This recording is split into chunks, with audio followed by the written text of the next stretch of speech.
about the ladder ascending to heaven actually exists, and it too is in Ireland, and that Jacob is really the sun, and the sun that passes at the solstice of the winter solstice rests his head on the stone, is actually a reference to a very ancient cairn and a very unusual phenomena that takes place in Ireland. So there are mysteries, and you can, having access to those mysteries gives you that knowledge, gives you that power, gives you that understanding of things, makes your understanding of life synergistic, as opposed to the schooling way. But of course we don't know these things, and we don't even really know too much about the architecture of control, and the reason is because of historical amnesia. We don't know about history because we've been told so many lies about it. And that was for a purpose, because if you don't know about the history, then you have no chance of knowing how the world or your own times work. This is basically the plan. Again, it serves the plutocrats. And of course, we went into this in quite a lot of detail in Architects of Control, because in my theories, which I went into more deeply in the Atlantis book, is about the fact that we all suffered a very major psychic trauma in ages past. And that this event of trauma that happened to the mind about 13,500 years ago is absolutely key in understanding how we have fallen victim to all forms of tyranny since Sumerian times. This is what I've discovered in my work, and I went into in this book, and that is that if we didn't have that trauma, there could be no tyranny. We are subject, it's like we were saying earlier, what is the slave doing to bring the tyranny about? Well, partly what he's doing on a collective level is he's suffering. He's still reeling from the shock of something so devastating. There was partly an earth cataclysm, and it was partly also a interference with us biologically. Now, Esther Villar talks in her book, The Manipulated Man, on the subject of freedom, and says that freedom is the last thing he wants. Man functions according to the principle of pleasure. In non-freedom, to be sentenced to lifelong freedom is a worse fate than lifelong slavery.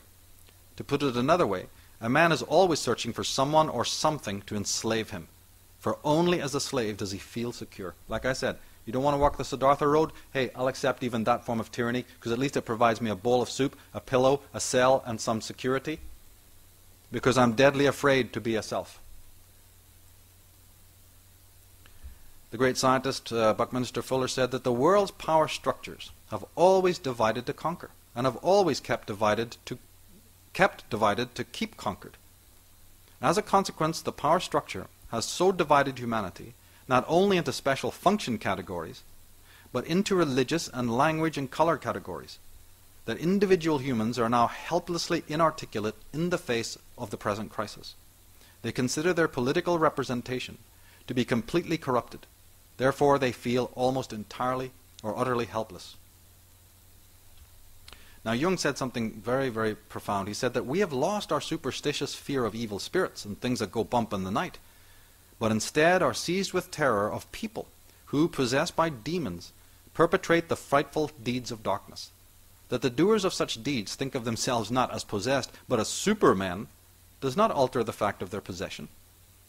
So, in other words, all that's changed is the venue. We're not afraid of devils with tails and horns like the superstitious people of the Middle Ages. So what? In approaching the unconscious, Jung said that consciousness is a very recent acquisition of nature. And it ties into what I was saying about the trauma, you see. And it is still in an experimental state. It is frail, menaced by specific dangers and easily injured. As anthropologists have noted, one of the most common mental derangements that occur among primitive people is what they call the loss of a soul. So that's what I was talking about, the fragility of consciousness. Partly we understand why there's a state of decay. Consciousness is a recent acquisition. It's newborn, and it has a lot of the temperament of an infant, and can easily be lost. It's a very, very fragile thing. I don't think any of us ever contemplate until you have to work in the back wards of asylums, and you have to deal with these poor people who are totally schizoid or whatever. And I've had a lot to deal with people like that in my life. And when you deal with people like that, you really understand how fragile and precious consciousness is. It can be lost very, very easily, and is being lost gradually in what David Icke has called the totalitarian tiptoe. We're moving towards unsanity and insanity, but maybe not in a way that we first imagined. Now, of course, he says that I'm not denying that great gains have resulted from evolution of civilized society, but these gains have been made at the price of enormous losses, whose extent we have scarcely begun to estimate.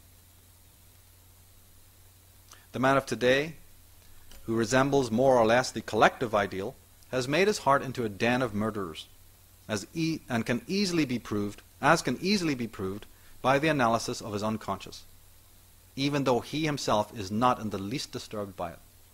We have to face what these people are saying, because they're the ones who pick up the pieces of the shattered minds when it finally becomes so bad, you see, that you need help. Now, here is one of the most important statements of today's talk. And it's from the psychologist Thomas Szasz. He says, people often say that this or that person has not found himself. But the self is not something one finds. It is something one creates. And that's right, folks. You create it here, and you create it now, and you create it through what you call your experience in this life. It's not given to you by a God. It's not given to you by some magical act. And it doesn't come in with you when you're born. You have a spark of life that's given to you by the matrix, nature. But the soul, that thing that is really equivalent, that soul is religious, isn't it? It's a religious term. In psychological terms, it's nothing more than the self. Well, that is your creation. But you don't want to hear that. People don't want to hear that. So they're waiting for the Pope to do it.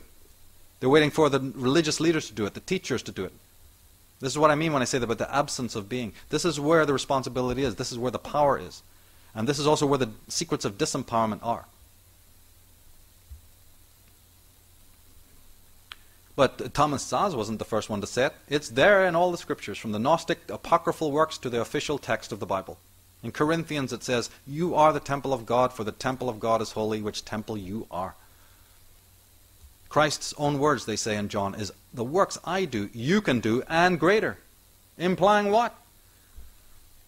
In the Gospel of Thomas he says, "When you know yourselves, then you will be known. And you will know that you are the sons of the living Father. But if you do not know yourselves, then you are in poverty, and you are poverty." There it is. And so don't look at the world in the state of decay and be pointing some elusive Illuminati. They're just more toxic versions of what these teachers are talking about. Origen, the church father, said, "You yourself are even another little world, and have within you the sun and the moon and also the stars." It's been said in 100 different ways, 1,000 different ways, right across the globe. The great author Marcel Proust said it this way: "We don't receive wisdom. We must discover it for ourselves after a journey that no one can take for us or spare us." So the question then arises, okay, Michael, you've done enough damage. How do we find out about this self then? Well, that's where the trick comes. That's where we really need to sit down and discuss this, because actually to come upon the self is not remotely connected to any kind of learning that we've ever been taught. After all, remember Socrates said that there is no such thing as learning, there's only remembering. Now, he might have been talking about reincarnation, but he might have been also talking about the fact that you already are perfect. You already have it within you, and even if you think you're learning something, it's because you're bringing it out from inside yourself. But even leaving that aside for a moment, what do I mean when I say it's not connected to the other kinds of learning? Well, what are the other kinds of learning? Jumping through hoops? Gaining, acquiring, being acquisitive? Territorializing the knowledge, like a dog territorializes a lamppost and then saying, it belongs to me, I'm it, I'm the degree, here's my degree here. No, my degree is nailed to the front of my chest and the target on the back. I'm completely sold.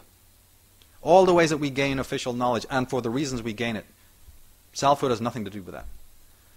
You come upon the self by a completely different process that is known as apophatic process, through apophatic knowledge, or negation is a more common word, which means that you have to discover everything that is not the self.